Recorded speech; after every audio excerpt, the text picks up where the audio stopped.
आज हम जानेंगे नागा साधु बनने के लिए कौन सी परीक्षाएं कठिनाई पार करनी पड़ती है। तो स्वागत है हमारे नागा सीक्रेट के भाग 2 में। जब भी कभी साधु संत के जीवन की बात आती है तब नागा साधु की चर्चा अवश्य होती है। उनका जीवन पूर्ण रूप से भक्ति के लिए समर्पित रहता है। क्या आप जानते हैं कि नागा साधु बनने की प्रक्रिया बहुत ही कठिन होती है।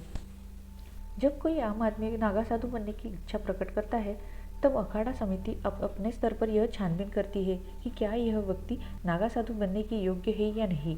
जब समिति को यह संतुष्टि हो जाती है तभी उस व्यक्ति को अखाड़े में प्रवेश दिया जाता है। प्रवेश के बाद सबसे पहली परीक्षा ब्रह्मचर्य है। इसमें 6 महीने से 1 साल तक का समय लग जाता है। ब्रह्मचर्य की परीक्षा सफलतापूर्वक पूर्ण करने के बाद व्यक्ति को 5 गुरु शिव, विष्णु, शक्ति, सूर्य और गणेश द्वारा, जिन्हें पंचदेव भी कहा जाता है, से दीक्षा प्राप्त करनी होती है। नागा साधु बनने से पहले अपने बीते हुए सांसारिक जीवन का त्याग करने के लिए नागा साधु आध्यात्मिक जीवन में कदम रखने से पहले स्वयं का पिंडदान करते हैं। साथ ही नागा साधु भिक्षा में मिला हुआ भोजन ही ग्रहण करते हैं।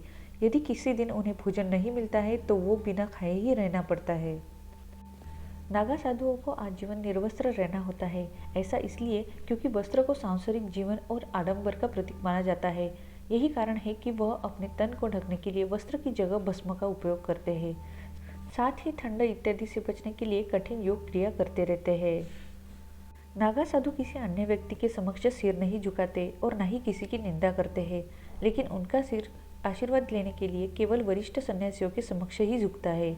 इन सभी नियमों का पालन एक नागा साधु को आजीवन करना होता है। ब्रह्मचारी परीक्षा को पास करने के बाद महापुरुष दीक्षा होती है। बाद की परीक्षा खुद के यज्ञोपवीत और पिंडदान की होती है, जिसे बीजवान कहा जाता है।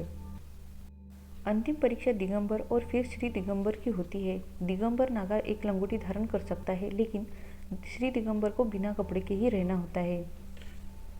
नागा साधु में शाही स्नान भी रहता है। शाही स्नान से पहले नागा साधु पूरी तरह से सज धज के तैयार होते हैं और दीर्घ अपने इष्ट की प्रार्थना करते हैं।